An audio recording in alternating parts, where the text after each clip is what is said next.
আজকের ভিডিওতে আমরা এমন একজন কন্ট্রাক্ট কিলারকে দেখতে যাচ্ছি যে এমন একজন কিলার যার পরিচয় আজ পর্যন্ত কেউ পায়নি, এমনকি তার পরিবারের সদস্য পর্যন্ত না। পাশাপাশি সে এমন অ্যাডভান্স ওয়েপনগুলোকে ইউজ করত যেটা আমেরিকান বড় বড় এজেন্টদেরও কল্পনার বাইরে। এমনকি তার সকল কন্ট্রাক্টগুলো শুধুমাত্র ডার্ক ওয়েবের মাধ্যমে হয়, যার মজুরি 100 মিলিয়নের উপরে। তো বোঝাই যাচ্ছে সে কত বড় একজন কিলার। মুভির প্রত্যেকটা মুহূর্তে আমাদের সামনে বিভিন্ন প্রশ্ন এসে দাঁড়াবে, যেটা আমরা ধীরে ধীরে বুঝতে পারবো। এই জন্য এক মুহূর্ত মিস করা যাবে না, যাতে কোনো কিছু মিস না হয়ে যায়। এই জন্য এখনই লাইক সাবস্ক্রাইব করে ফেলো। তো যাওয়া যাক মুভির স্টোরিতে। মুভি শুরুতে আমরা একজন বয়স্ক লোককে দেখি যে আয়নার সামনে দাঁড়িয়ে একই জিনিস বারবার বলার চেষ্টা করছে। কিছুক্ষণের মধ্যেই আমরা এটা জানতে পারি সে যার মতো করে কথা বলছে তাকে সে কিছুক্ষণ আগে হত্যা করেছে। দুজনকে দেখতে একই রকমের লাগছিল। কিছুক্ষণের মধ্যেই আমরা তাকে ওই অফিসটার মধ্যে দেখি যেখানে ওই বয়স্ক লোকটা কাজ করে। কিন্তু সে যখন অফিসটার মধ্যে যায় তখন আমরা সেখানকার সিকিউরিটি গার্ডদেরকে দেখি যারা তাকে কোনো রকম সন্দেহ করে না, কারণ সে এমনভাবে ছদ্মবেশ নিয়েছিল দেখে বোঝারই উপায় নেই সে আসল নাকি নকল। এমনকি সে ভেরিফাই পর্যন্ত করে ফেলে। এরপর সে সোজা দ্বিতীয় তলার দিকে চলে যায়। তখন সে ভ্যাকিউমটাকে অন করে দেয় এবং অস্ত্রটাকে সেট আপ করতে থাকে। কিন্তু যখনই সেখানে একজন লেডি অফিসার আসে, কিলার তাকে কোনো রকম সুযোগ দেয় না এবং তাকে সেখানেই শেষ করে দেয়, যার ফলে কিছুক্ষণের মধ্যেই পুরো জায়গাটা রণক্ষেত্রে পরিণত হয়। তখনই আমরা ওই লোকটাকে দেখি যাকে সে মারার জন্য এসেছে। সে তখন কোনো রকমে সেখান থেকে পালায়। অন্যদিকে আমরা কিলারকে দেখি যে তাকে কোনো রকম ফায়ার করে না এবং ওই সময়টার জন্য অপেক্ষা করছে যখন সে রেঞ্জের মধ্যে আসবে। যখনই সে তার রেঞ্জের মধ্যে আসে, কিলার সরাসরি তার উপর ফায়ার করে, কিন্তু বুলেটটা সোজা পায়ের মধ্যে গিয়ে লাগে। কিন্তু কিলার তার উপরে আর কোনো গুলি করে না। সে কেন এরকমটা করলো সেটা আমরা পরবর্তীতে বুঝতে পারবো। কিছুক্ষণের মধ্যেই পুলিশেরা সেখানে আসে। কিলার তখন কোনো রকমে বেলকনিতে যায় এবং নিচের দিকে স্মোক গ্রেনেড ছুঁড়ে মারে। যখনই চারদিকে একেবারে ধোঁয়ায় আচ্ছাদিত হয়, কিলার সোজা নিচের দিকে নেমে আসে এবং মুহূর্তেই অদৃশ্য হয়ে যায়। পরবর্তীতে আমরা তাকে একটি হোটেলের মধ্যে দেখি, আর এখানেই আমরা তার আসল চেহারাটাও দেখি, যার নাম হচ্ছে জ্যাকাল। তাকে দেখে বোঝারই উপায় নেই সে এত বড় একজন কিলার। কয়েক ঘন্টার মধ্যেই তার এই হামলার খবরটা পুরো জার্মানিতে ছড়িয়ে পড়ে, কারণ সে যার উপরে হামলা করেছিল সে আর অন্য কেউ নয়, বরং এখানকারই সবচাইতে বড় পলিটিক্যাল লিডারের ছেলে। লিডার তখন তার ছেলেকে দেখার জন্য হসপিটালের দিকে যায়। অন্যদিকে কিলার তার জন্যই অপেক্ষা করছে, কারণ এই সব কিছু তারই বানানো একটি প্ল্যান। কারণ তার মেন টার্গেটই হচ্ছে সে। লিডার যখনই হসপিটালের মধ্যে আসবে, কিলার তাকে সেখানেই শেষ করে ফেলবে। সে তখন তার সুটকেসটাকে বের করে এবং কিছুক্ষণের মধ্যেই পুরো সুটকেসটাকেই একটি স্নাইপারে রূপান্তরিত করে। অন্যদিকে সুটকেসটা এমনভাবে বানানো কেউ বুঝতেই পারেনি এটার ভেতরে এত ভয়ানক একটি অস্ত্র। কিছুক্ষণের মধ্যেই পুরো স্নাইপারটা তৈরি হয়ে যায়। আসলে তাকে দেখে যেমনই মনে হোক না কেন সে আসলে কতটা বুদ্ধিমান এখানে আমরা সেটা ভালোভাবে বুঝতে পারি। কিছুক্ষণের মধ্যেই লিডারও সেখানে আসে। তার নিরাপত্তার জন্য চারদিকে প্রচুর পরিমাণে সিকিউরিটি, এমনকি বেশ কয়েকজন স্নাইপারকেও দেখা যায়। কিন্তু পৃথিবীর কোনো কিছুই জ্যাকালকে থামাতে পারে না। সে যখনই তার রেঞ্জের মধ্যে আসে, জ্যাকাল তাকে সেখানেই শেষ করে দেয় এবং এক মুহূর্ত সময় নষ্ট না করে সে তার স্নাইপারটাকে আবারও সুটকেসে রূপান্তরিত করে এবং একটি টাইম বোমা রেখে সোজা নিচের দিকে নেমে যায়। কিন্তু যখনই সে গাড়িটাকে নিয়ে রাস্তার মধ্যে আসে, তখন আমরা সেখানকার অফিসারদেরকে দেখি যারা দ্রুত ওই হোটেলটার মধ্যে যায়। এভাবেই সে অন্য একটি বেসমেন্টের মধ্যে আসে এবং তার গাড়িটাকে চেঞ্জ করে নিজের গাড়িটাকে নিয়ে আবার অদৃশ্য হয়ে যায়। কিন্তু কিছুক্ষণের মধ্যেই সে যেই গাড়িটাতে করে এসেছিল সেটার ভয়াবহ একটি বিস্ফোরণ হয়। অন্যদিকে তার রুমের ভেতরে যখনই অফিসাররা প্রবেশ করে সেখানেও ভয়াবহ একটি বিস্ফোরণ হয়। কয়েক ঘন্টার মধ্যেই তার এই হামলার খবরটা পুরো পৃথিবীর মধ্যে ছড়িয়ে যায়। তখনই আমরা MI6 এর হেডকোয়ার্টারকে দেখি, যেখানকার অফিসাররা এই ঘটনাটাকে শুনে একেবারেই চমকে যায়, কারণ এত দূর থেকে এত পারফেক্ট নিশানা লাগানো এটা কোনোভাবেই সম্ভব না। এখনো পর্যন্ত সব থেকে দূরের কিলিং মিশন ইউক্রেনের একজন স্নাইপার করেছিল, যেটা তারও অর্ধেক ডিস্টেন্স থেকে। এমনকি সেটা এখনো পর্যন্ত ওয়ার্ল্ড রেকর্ড। এই জন্য অফিসাররা বুঝতেই পারছিল না কিভাবে এটা সম্ভব। এখানেই আমরা বিয়াঙ্কা নামের একজন লেডি অফিসারকে দেখি। অন্যদিকে আমরা কিলারকে দেখি যে একটি অ্যান্টিক শপের মধ্যে যায়, কারণ এটাই একমাত্র মাধ্যম জার্মান থেকে বেরোনোর। অন্যদিকে আমরা পুরো শহরটাকে দেখি, যেটাকে চেক পয়েন্টের আওতায় আনা হয়। এমনকি তারা জ্যাকালকেও জিজ্ঞাসাবাদ করে। তখন জ্যাকাল তাদেরকে জানায়, আমি এখানে এন্টিক জিনিস কেনার জন্য এসেছি। এমনকি সে তাদেরকে কিছু এন্টিক জিনিসও দেখায়। এই জন্য পুলিশেরাও তাকে কোনো রকম সন্দেহ করে না এবং সহজেই জার্মান থেকে বেরিয়ে যায়। এভাবেই দেখতে দেখতে বেশ কিছুদিন কেটে যায়। অন্যদিকে আমরা জার্মানির সিক্রেট এজেন্সিকে দেখি, যারা বিভিন্ন দেশের সিক্রেট এজেন্টদের সাথে নিয়মিত আলোচনা করছে। এমনই একটি মিটিং MI6দের সাথেও হয়, যেখানে জার্মান এজেন্ট তাদেরকে জানায়, আমাদের কাছে শুধুমাত্র তার বাইরে বেরিয়ে যাওয়া ছাড়া আর কোনো রকম ভিডিও ফুটেজ নেই। পাশাপাশি তার বিষয়ে আমাদের কাছে কোনো রকম তথ্য নেই।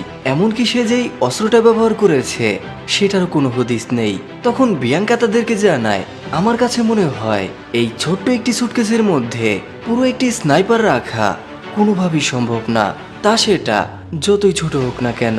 কিন্তু আমি এখনো এটাই বুঝতে পারছি না ও কিভাবে এগুলোকে করলো। তবে আমার কাছে এটা মনে হয়, যদি ওর কাছে কোনো স্নাইপার থাকে তাহলে সেটা এমন একটি স্নাইপার যেটার ব্যারেল দুভাগে ভাগ করা যায়। তবে এরকমটা করাও একেবারেই অসম্ভব, কারণ এটা যদি এতটুকু এদিক ওদিক হয় তার মধ্য থেকে কোনোভাবেই বুলেট বের হবে না। অন্যদিকে এরকম কোনো স্নাইপার বানানো কোনো সাধারণ মানুষের পক্ষে একেবারেই অসম্ভব। তবে আমি এমন একজনকে জানি যে এরকমই কিছু একটা বানানোর জন্য বছরের পর বছর গবেষণা চালিয়েছে, কিন্তু 2008 সালের পর থেকে তাকে আর কখনোই দেখা যায়নি। হয়তোবা এই পুরো ঘটনাটার সাথে সে নিশ্চয়ই কোনো না কোনোভাবে জড়িত। তাই আমাকে এখন আগে তাকেই খুঁজে বের করতে হবে। জার্মান এজেন্ট তাকে সকল পারমিশন দিয়ে দেয়। এখন থেকে এই পুরো মিশনটা বিয়াঙ্কাই কন্ট্রোল করবে। অন্যদিকে জ্যাকাল জার্মান থেকে প্যারিসে এসে পৌঁছায়। তাকে আমরা একটি সাইবার ক্যাফের মধ্যে দেখি, যেখানে সে ডার্ক ওয়েবের মাধ্যমে তার ক্লায়েন্টদের সাথে কথা বলছে। কিছুক্ষণ কনভারসেশন করার পরে ওই ক্লায়েন্ট তাকে 10 মিলিয়ন অফার করে, কিন্তু কাকে মারতে হবে এবং কখন মারতে হবে সেই সব কিছু নিয়ে আলোচনা করার জন্য পরদিনই একটি মিটিং ফিক্স করা হয়। জ্যাকাল যখনই সেই লোকেশনের মধ্যে আসে তখনই একটি গাড়ি এসে সেখানে দাঁড়ায়। গাড়ি থেকে একটি মহিলা বেরিয়ে আসে। আসলে সে একজন টেক ইনভেন্টর চার্লস নামের একজনকে হত্যা করতে চায়, যার কোম্পানির মূল্য বিলিয়ন ডলারের উপরে। তখন জ্যাকাল তাকে 100 মিলিয়নের কথা বলে। এতে করে এটা ভালোভাবে বোঝা যায় চার্লস কত বড় একজন মানুষ। কিন্তু ওই মহিলা তাকে জানায়, আমাকে শুধুমাত্র 10 মিলিয়নের কথা বলা হয়েছে, তাই আমাকে এখন বসের সাথে কথা বলতে হবে। তখনই জ্যাকাল আবার অদৃশ্য হয়ে যায়। অন্যদিকে বিয়াঙ্কা আইল্যান্ডে গিয়ে অ্যালিসন নামের একজন মহিলার সাথে দেখা করার জন্য যায়, যে সম্পর্কে ওই নরম্যানের আত্মীয়। বিয়াঙ্কা তাকে এখানে আসার কারণ সম্পর্কে বলে, আমি নরম্যানকে খুঁজে বের করতে চাই। কিন্তু অ্যালিসন তাকে কোনো কিছুই বলতে চায় না। বিয়াঙ্কা তখন তাকে বিভিন্নভাবে ভয় দেখায়, যার ফলে সেও রাজি হয়ে যায়। কিন্তু অনেকটা সময় কেটে যাওয়ার পরেও অ্যালিসন তাকে সাহায্য তো দূরের কথা, ফোনটাকে সুইচ অফ করে দেয়। যেহেতু অ্যালিসন তাকে কোনোভাবেই সাহায্য করতে চায় না, এই জন্য সে অন্য একটা পথ খুঁজে বের করে।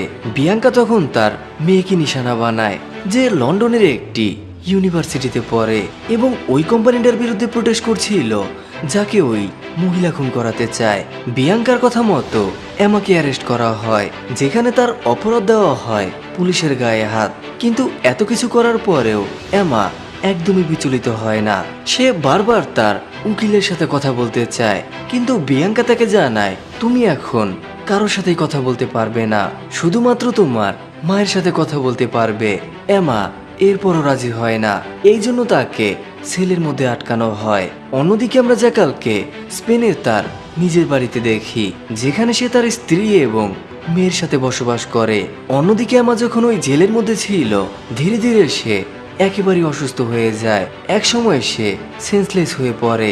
এই জন্য তাকে দ্রুত হসপিটালে নিয়ে যাওয়া হয়। কিন্তু যতক্ষণে তাকে হসপিটালে নেওয়া হয়, এমা ততক্ষণে মৃত্যুর কোলে ঢলে পড়ে। আসলে বিয়াঙ্কা এবং পুলিশ অফিসাররা কেউ বুঝতেই পারেনি এমা হার্টের রোগী। এমার এভাবে মৃত্যুতে বিয়াঙ্কা প্রচন্ড পরিমাণে ঘাবড়ে যায়। অন্যদিকে আমরা জ্যাকালকে দেখি, সে যখন তার ক্লায়েন্টের সাথে গত ডিলটার পেমেন্ট নিয়ে কথা বলে তখন সে তার সাথে একেবারেই বাজে ব্যবহার করে। টাকা তো দূরের কথা, জ্যাকাল এটা দেখে প্রচন্ড পরিমাণে রেগে যায়, কারণ এই মিশনটা অন্যান্য মিশনের থেকেও অনেক বেশি টাফ ছিল। কিন্তু তখনই আমরা তার অন্য ক্লায়েন্টকে দেখি যে তাকে 3.7 মিলিয়ন পাঠায় শুধুমাত্র গত মিটিংটার জন্য। আসলে চার্লস এমন একটা অ্যাপ লঞ্চ করতে যাচ্ছে যেটার মাধ্যমে যে কেউ যে কোনো অ্যাকাউন্টে প্রবেশ করতে পারবে, এমনকি সেখানে কতগুলো টাকা এবং সেগুলো কোথা থেকে আসছে আবার কোথায় কোথায় পাঠানো হয় সেটা এখন থেকে যে কেউ দেখতে পারবে। এই জন্য তারা চার্লসকে সরিয়ে ফেলতে চায়, তাই তাকে মারার জন্য এই ডিলটা কতটা উপরে যেতে পারে সেই বিষয়টা এখন সবারই ধারণার বাইরে। পরদিন সকালে বিয়াঙ্কা যখন তার বাসার মধ্যে ছিল তখনই তার কাছে অ্যালিসনের কল আসে। অ্যালিসন তাকে এমার বিষয়ে জিজ্ঞাসাবাদ করে, কারণ সে অনেকভাবে চেষ্টা করার পরেও এমার সাথে কোনোভাবেই যোগাযোগ করতে পারছে না। এই জন্য সে সবকিছুর দায়ভার বিয়াঙ্কার উপরে দিয়ে দেয়, কারণ সে মনে করছিল এটা তারই বানানো একটি প্ল্যান। কিন্তু সে এখনো জানে না এমা এখন মৃত। বিয়াঙ্কা তাকে জানায় আমার এগুলোর সাথে কোনো রকম সম্পর্ক নেই, তবে তুমি যদি আজ রাতের মধ্যে নরম্যানের নাম্বারটা আমাকে দিতে পারো আমি নিজে আমাকে ছাড়িয়ে আনবো। অন্যদিকে আমরা জ্যাকালকে দেখি যে একটি পার্টির অ্যারেঞ্জ করে, কারণ আজ তার মেয়ের বার্থডে। যখনই সে তার পরিবারের সাথে বার্থডেটা সেলিব্রেট করছিল তখনই তার কাছে পেমেন্টের নোটিফিকেশন আসে। যখন সে তার অ্যাকাউন্টটা চেক করে তখন আমরা ওই ক্লায়েন্টকে দেখি যে তাকে আবারও 3.7 মিলিয়ন পাঠায়। তার মানে তারা আরও একবার কথা বলতে চায়। জ্যাকাল তখন তার পরিবারের কাছে আসে এবং তাদেরকে জানায় আমাকে এক্ষুনি দেশের বাইরে যেতে হবে। তার পরিবারের লোকেরা তার উপরে প্রচন্ড পরিমাণে রেগে যায়, কারণ সে কি এমন কাজ করে যার জন্য সে তার মেয়ের সাথে সময় কাটাতে পারে না। কিন্তু জ্যাকাল এটা ভালো করেই জানে যদি সে এই কাজটা করতে পারে তাহলে তাকে আর কোনো কাজই করতে হবে না। তখন আমরা তার স্ত্রীকে দেখি যে তাকে এয়ারপোর্টে ছাড়ার জন্য আসে। অ্যালেক্স একদিক দিয়ে এয়ারপোর্টের মধ্যে ঢোকে এবং কিছুক্ষণের মধ্যেই আরেক পাশ দিয়ে বাইরে বেরিয়ে যায় এবং ট্যাক্সিতে করে তার এক বিশেষ লকারের মধ্যে আসে যেখানে তার সকল পাসপোর্টগুলো রাখা। অন্যদিকে আমরা তার স্ত্রীকে দেখি যে ও ঠিক ওই এরিয়ার মধ্যে ফুল কেনার জন্য আসে। যখনই সে তার গাড়িতে করে বাড়ির দিকে যাচ্ছিল তখনই সে জ্যাকালকে অন্য একটি ট্যাক্সির মধ্যে দেখে। নুরি এটা দেখে প্রচন্ড পরিমাণে চমকে যায়, কারণ সে বুঝতেই পারছিল না জ্যাকাল কেন তাকে মিথ্যা বলল। নুরি তখন তার পরিবারকে এটা জানায়। অন্যদিকে আমরা অ্যালিসনের স্বামী ল্যারিকে দেখি যে এখন তার মেয়েকে নিয়ে অনেক বেশি চিন্তিত। অ্যালিসন তাকে বলে তুমি কেন তোমার ভাইয়ের সাথে যোগাযোগ করছো না, হয়তোবা এখন ওই আমাদেরকে সাহায্য করতে পারে। ল্যারি তাকে জানায় আমি ওকে বেশ কয়েকবার কল করেছি কিন্তু ও কলটাকে রিসিভ করছে না। অ্যালিসন তো এটা জানার জন্য অপেক্ষা করছিল। সে সারাটা দিন চেষ্টা করতে থাকে ফোনটাকে চেক করার, যেহেতু সে কোনোভাবেই ফোনটাকে চেক করতে পারছিল না এই জন্য সে তাকে একটি বারের মধ্যে নিয়ে যায় এবং সুযোগ বুঝে তার ফোনের স্ক্রিন থেকে নরম্যানের নাম্বারের ছবিটা তুলে নেয় এবং সাথে সাথে বিয়াঙ্কার ফোনে পাঠায়। বিয়াঙ্কা তখন তার টিম মেম্বারদেরকে বলে তোমরা এই নাম্বারটার সকল ইনফরমেশন খুঁজে বের করো। অন্যদিকে আমরা জ্যাকালের ক্লায়েন্টকে দেখি যে জ্যাকালের জন্য অপেক্ষা করছে, কিন্তু জ্যাকাল সেটা একেবারেই গোপনীয়তার সাথে করে। এমনকি সে যখন তার সাথে দেখা করার জন্য যায় জ্যাকাল তাকে জানায় কোনোভাবেই আমার চেহারার দিকে তাকানো যাবে না। এভাবেই তারা তাদের মিটিংটাকে আরম্ভ করে। ওই ক্লায়েন্টটাকে জানায় বস 100 মিলিয়নই রাজি, তবে তোমাকে এটা 28 তারিখের আগে কমপ্লিট করতে হবে, কারণ 28 তারিখ চার্লস ওই অ্যাপটাকে লঞ্চ করতে যাচ্ছে, এই জন্য তাকে তার আগেই শেষ করতে হবে। জ্যাকাল যেহেতু তাড়াহুড়ো করে কোনো কাজই করে না, অন্যদিকে যেহেতু এই ডিলটা অনেক বিগ বাজেটের ছিল এই জন্য সেও রাজি হয়ে যায়। 20 মিলিয়ন অ্যাডভান্স এবং 80 মিলিয়ন কাজ করার পরে এভাবেই ডিলটা ফাইনাল করা হয়। চার্লস এবং তার নিজের নামের দুটো কোড নেম তাদেরকে জানায় যাতে কেউ তাদের উপরে কোনোভাবে সন্দেহ করতে না পারে। অন্যদিকে বিয়াঙ্কা বেলারুশে এসে পৌঁছায়, কারণ নরম্যানের লোকেশন এখানেই দেখাচ্ছিল। সে তখন তার টিমটাকে নিয়ে লোকেশনের উদ্দেশ্যে আসে। দেখতে দেখতে কয়েক ঘন্টার মধ্যেই তারা একটি ঘন জঙ্গলের মধ্যে চলে যায়। আশেপাশে মানব সভ্যতার কোনো রকম অস্তিত্ব নেই, শুধুমাত্র একটি ভাঙাচুরা বাড়ি তারা যখন ওই ঘরটার মধ্যে ঢোকে তখনই সেখানে ভয়াবহ বিস্ফোরণ হয় এবং কিছুক্ষণের মধ্যেই নরম্যানও তাদের উপরে অতর্কিত হামলা করে। দেখতে দেখতে বিয়াঙ্কার দুজন সদস্যই মারা যায়। নরম্যান তখন তার গাড়িটাকে নিয়ে কোনো রকমই সেখান থেকে পালায়, কিন্তু সে ভুল করে তার একটি ব্রিফকেস সেখানেই রেখে যায়। অন্যদিকে আমরা অ্যালিসদেরকে দেখি, যাদেরকে ডিপার্টমেন্ট থেকে এমা সম্পর্কে সবকিছু জানানো হয়। তারা এগুলো শুনে একেবারেই ভেঙে পড়ে, কারণ তারা এটা কোনোভাবে বিশ্বাসই করতে পারছিল না এমা এখন তাদের মধ্যে নেই। অন্যদিকে যখন এই সুটকেসটাকে ভালোভাবে পর্যবেক্ষণ করা হয় তখন তারা এটা জানতে পারে এটা সাধারণ কোনো সুটকেস না, পুরো সুটকেসটাই একটা স্নাইপারের অংশ। এমনকি যতক্ষণ না তারা এটা নিজেরা ধরতে পারে, এয়ারপোর্ট থেকে তাদের অফিস পর্যন্ত কোনো স্ক্যানারই সুটকেসের ভেতরে স্নাইপার ডিটেক্ট করতে পারেনি। এতেই বোঝা যায় এই সুটকেসটা কত বেশি অ্যাডভান্স। তাই এখন তারা যদি নরম্যানকে ধরতে পারে তাহলে তারা স্নাইপারকেও ধরতে পারবে। অন্যদিকে আমরা জ্যাকালকে দেখি, সে এখন তাকে ফলো করছে যে তাকে ডিলটা দিয়েছিল, কিন্তু এখনো পেমেন্ট করেনি। সে তখন তার ম্যানেজারের সাথে দেখা করতে যায় এবং নিজেকে একজন প্রপার্টি ডিলার হিসেবে পরিচয় দেয়। কিন্তু কথা বলার এক পর্যায়ে জ্যাকাল প্রচণ্ড অসুস্থ হয়ে পড়ে। সে তখন ম্যানেজারকে জানায় ওষুধ গাড়ির মধ্যে রাখা। ম্যানেজার তখন দৌড়ে গাড়িটার কাছে যায়, আর এই সুযোগটাতে জ্যাকাল তার কম্পিউটারের মধ্যে একটি বিশেষ ধরনের পেন ড্রাইভ লাগিয়ে দেয়, আর এভাবেই সে তার পুরো সিস্টেমটাকে হ্যাক করে ফেলে। পরবর্তীতে সে এটা জানতে পারে যে তাকে কন্ট্রাক্টটা দিয়েছিল সেও ওই কাউন্সিলরের শোকসভাতে আসবে, এমনকি সেখানে তার ড্রাইভারের ডিটেলসটাও ছিল। কিছুক্ষণের মধ্যেই সে ড্রাইভারের কাছে পৌঁছে যায় এবং তাকে সেখানেই শেষ করে ফেলে এবং নিজের ড্রাইভার সেজে সোজা শোকসভার দিকে চলে যায়। অন্যদিকে আমরা কাউন্সিলরের ছেলেকে দেখি, যাকে সিকিউরিটি অফিসাররা চারদিক থেকে প্রোটেক্ট করছে। কিন্তু যখনই গাড়িগুলো কিছুটা সামনের দিকে যায়, জ্যাকাল তার পাশের সিটে বসে থাকা সিকিউরিটি গার্ডকে সেখানেই মেরে ফেলে এবং গাড়িটাকে অন্যদিকে নিয়ে যায়। তখনই আমরা সিকিউরিটি গার্ডদেরকে দেখি যারা দ্রুত তার সাথে কানেক্টেড হয় এবং তাকে বলে কে তুমি এবং কেন এগুলো করছো, কিন্তু সে তাদেরকে কোনো রকম তথ্য দেয় না। কিন্তু সে যখনই পেছনের দিকে ঘুরে তখনই সে কাউন্সিলরের ছেলেকে দেখে। জ্যাকাল তাকে দেখে একেবারেই চমকে যায়, কারণ সে নিজেই তার বাবাকে মারার জন্য জ্যাকালকে কন্ট্যাক্ট দিয়েছিল। জ্যাকাল তখন টাকা না দেওয়ার কারণ জানতে চাইলে সে জ্যাকালকে জানায় তোমার কাজ করার ধরন আমার একদমই পছন্দ হয়নি, কারণ তুমি আমার উপরেও হামলা করেছিলে, কিন্তু তুমি যদি চাও আমি তোমাকে ডাবল টাকা দিতেও রাজি, ব্যাস এবারের মতো আমাকে ক্ষমা করে দাও। জ্যাকাল তখন তাকে ওই গালিটা দেয় যেটা সে তাকে মেসেজের মধ্যে দিয়েছিল এবং তাকে সেখানেই শেষ করে দেয়। কিছুক্ষণের মধ্যেই আমরা তার সিকিউরিটি অফিসারদেরকে দেখি যারাও সেখানে আসে, কিন্তু যখনই তারা গাড়িটার কাছে যায় তখনই সেখানে ভয়াবহ বিস্ফোরণ হয়। অন্যদিকে এখন নুরি প্রচন্ড টেনশনের মধ্যে, কারণ তার স্বামী কোথায় যায়, কার সাথে থাকে এবং কি কাজ করে তারা এগুলোর বিষয়ে এখনো কিছু জানে না। এই জন্য সে জ্যাকালের প্রত্যেকটা জিনিস ভালোভাবে পর্যবেক্ষণ করতে থাকে।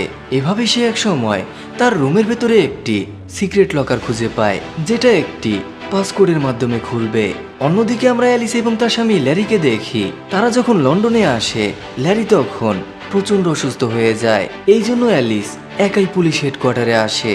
এদিকে ল্যারি যখন তার রুমের মধ্যে ছিল তখনই তার কাছে নরম্যানের কল আসে। সে তাকে তার উপরে হওয়া হামলাটার বিষয়ে তাকে জানায়।